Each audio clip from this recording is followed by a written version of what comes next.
Ujambo na karibu. Jones Bogongo Onchonga hatimaye amekamatwa.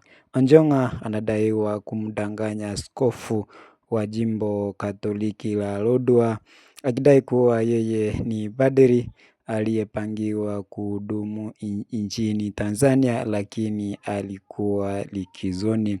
Askofu alimkaribisha na hata kumruhusu kuongoza misa kwa muda wa wiki 3 alizokaa huko.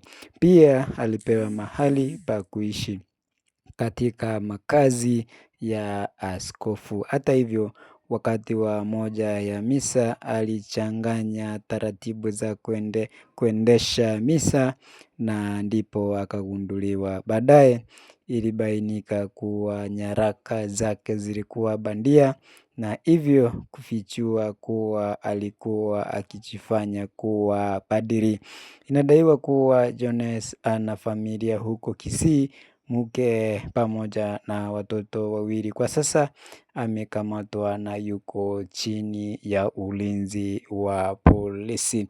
Kwa hivyo ni huyu jamaa ambaye anaitwa Jones Bogongo Onchonga ambaye kwa sasa ana picha zake na maelezo kumuhusu na ukora wake sasa unasambaa kwenye mitandao ya kijamii kila sehemu.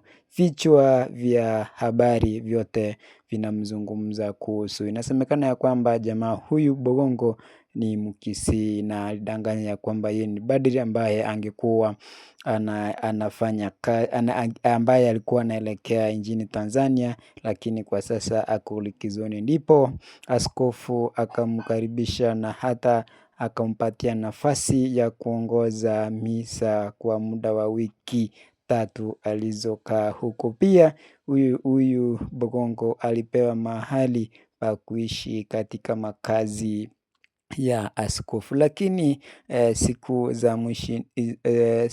za mwizi ni 40. Hata hivyo wakati wa moja ya misa alichanganya taratibu. Kumbuka ya kwamba misa za Katoliki huwa na taratibu fulani. Kwa hivyo ndio ikafika mahali jamaa akaanza kuchanganya utaratibu wa kuendesha misa na ndipo akagunduliwa kwamba yeye si padri. Na wakati ambapo stakabadhi zake za upadri zilipoangaliwa ndio zikabainika kwamba zilikuwa bandia na hivyo ukweli ukafichuka kuwa alikuwa akijifanya kuwa padri.